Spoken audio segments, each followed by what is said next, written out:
guys, and welcome back to Lesson Design. We are now on phase 7, and phase 7 is about how to end a lesson in the best way. How do you show the students that you are nearing the end of the lesson?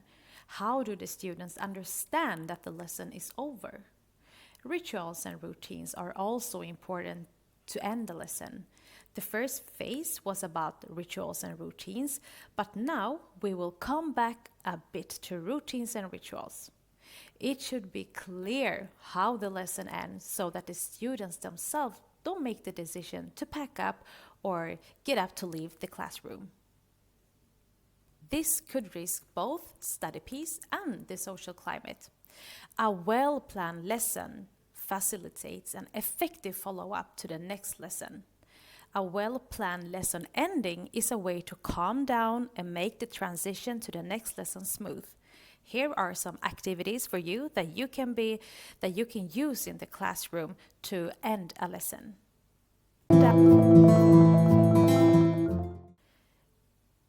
Number 1 is super easy. I know that many of you are already using this activity. It's called 3, 2, 1. This routine can be used even at transitions when you want to prepare the students to stop paying attention and start something else. Say, "It is time to finish in a minute, just so you know, guys." After 30 seconds, ask students to finish the sentence they are writing or saying or thinking. Say, "I will cancel in 3 seconds. Point, show your hand, 3, 2, 1, 0. Say, "Thank you for ending and looking at me, guys." Sometimes it can be more effective to ask students to look at the board or a screen instead of the teacher. Number 2 is called quiz competition, summarize the board. I really like this one.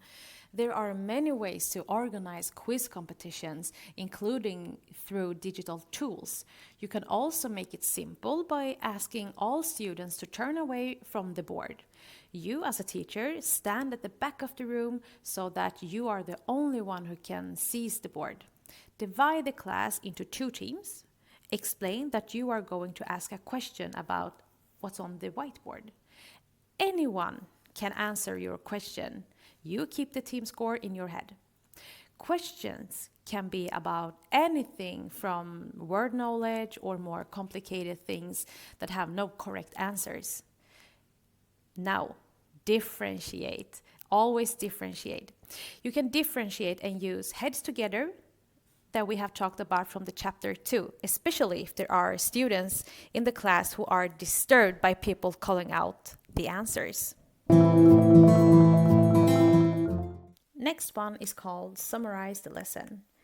If there is an agenda written on the board, it can be used to summarize the lesson by having the class reading it through together.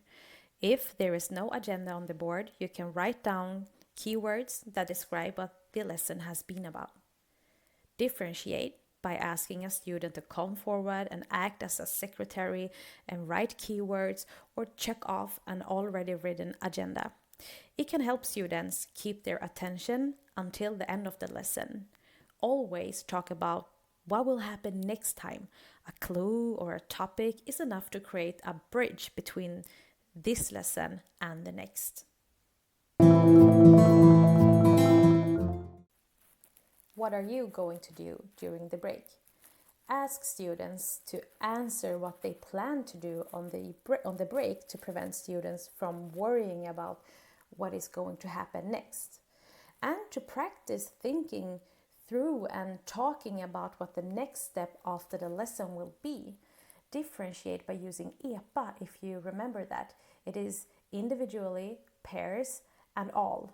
Enskilt, par, alla. And by allowing everyone to express themselves orally in writing or in pictures. Tell students when they can go out. Remind them to keep the volume down and to respect each other so no one is maybe pushed. Decide which student should go out first and in which order. Summary. Routines and rituals to end the lesson help students who might find it difficult to connect different types of activities, to take it into account that students need different amounts of time to answer or summarize differentiates in level, tempo, and scope.